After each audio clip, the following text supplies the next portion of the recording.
Imagínate esto, son las 8 de la mañana, te despiertas, revisas el celular e intentas hacer una transferencia, pero no puedes. Intentas retirar dinero y tampoco funciona. Entonces vuelves a entrar a la aplicación del banco pensando que seguramente es un error del sistema, que tal vez la aplicación se cayó o que el internet está fallando.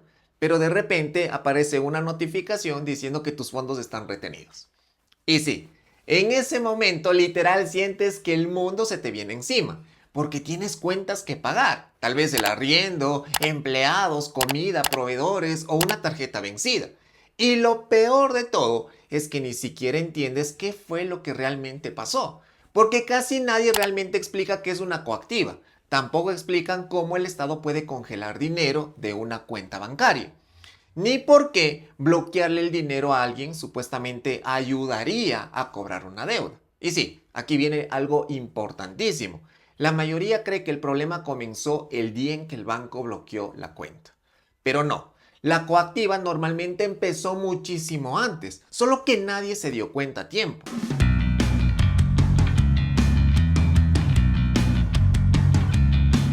Cuando escuchas la palabra coactiva, en realidad estamos hablando de un procedimiento legal que utiliza el Estado para cobrar una deuda que considera pendiente. Y esto puede ocurrir por distintas razones. Mira, por ejemplo, impuestos no pagados con el SRI, obligaciones pendientes con el IES, multas municipales, créditos públicos vencidos, tasas administrativas o valores que ya fueron determinados oficialmente por una institución pública.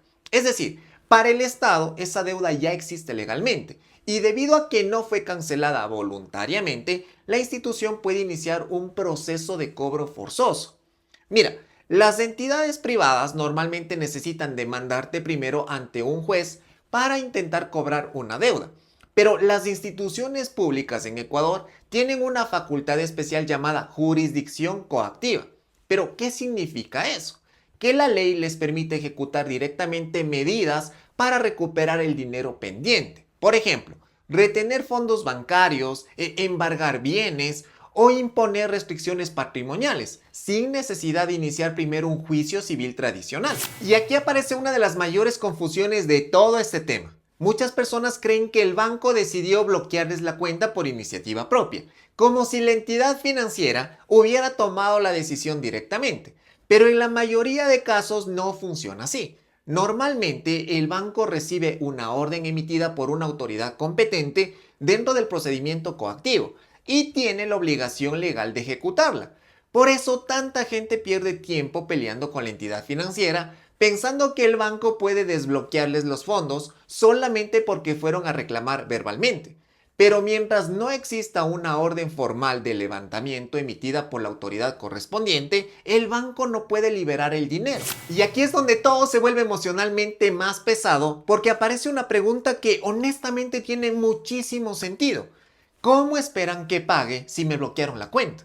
Y aunque esa duda parece completamente lógica, jurídicamente la coactiva funciona bajo otra lógica distinta. La finalidad de la retención bancaria no es únicamente castigar al ciudadano. La finalidad principal es asegurar que la deuda pueda cobrarse antes de que el dinero desaparezca, sea transferido o movido a otros lugares. Entonces, desde la perspectiva legal del Estado, existe el riesgo de que alguien retire fondos, reorganice patrimonio o venda bienes antes de cancelar la obligación pendiente.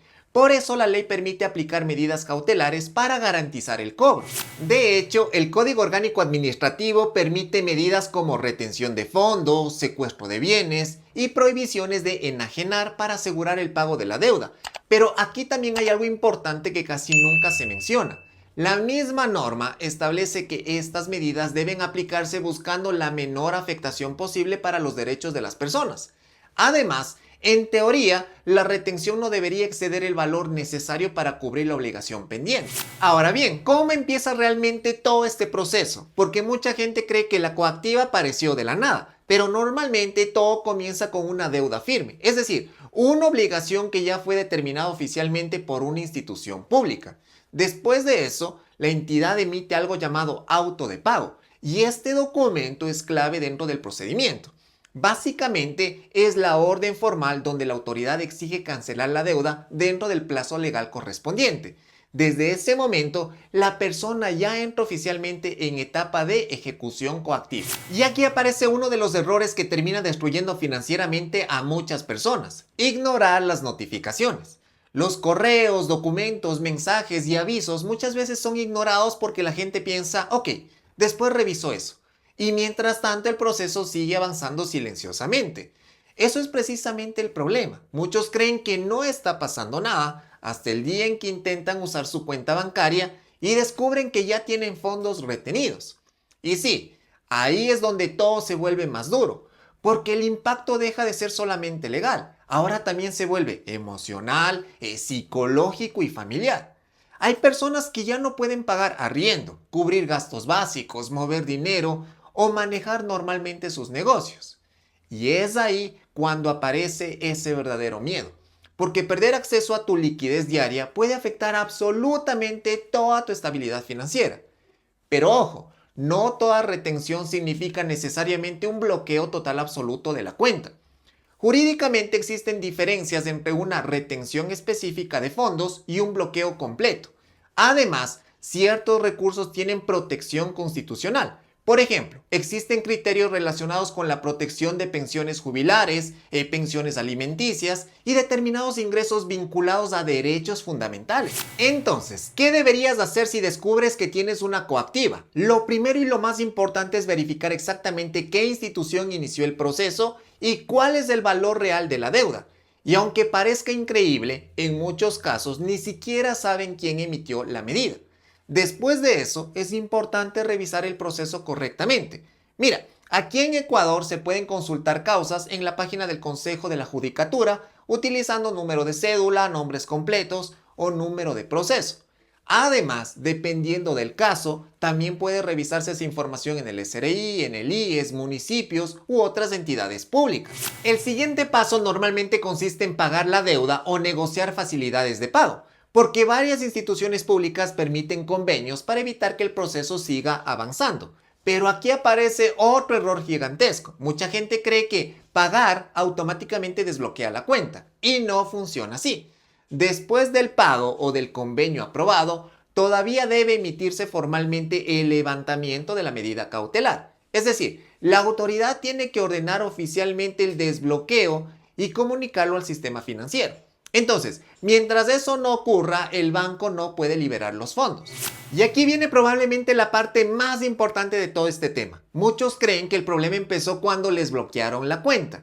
Y no, realmente el problema comenzó mucho antes. La coactiva normalmente ya es la última etapa después de notificaciones ignoradas, intereses acumulados, vencimientos y procesos administrativos previos.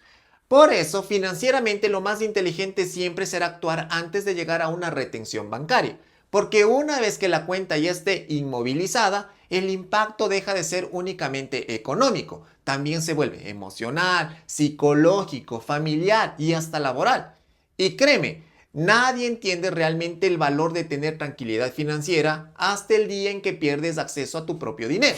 Y ahora quiero leerte. ¿Realmente sabías cómo funciona una coactiva en Ecuador? ¿O pensabas que el banco simplemente podía bloquear una cuenta porque sí? Te leo en los comentarios y si este video te ayudó, compártelo, dale like y suscríbete al canal. Porque allá afuera hay muchísimas personas entrando en pánico viendo sus cuentas bloqueadas, sin entender qué está pasando realmente con su dinero, ni cómo funciona todo este proceso. Nos vemos en un próximo video. ¡Adiós!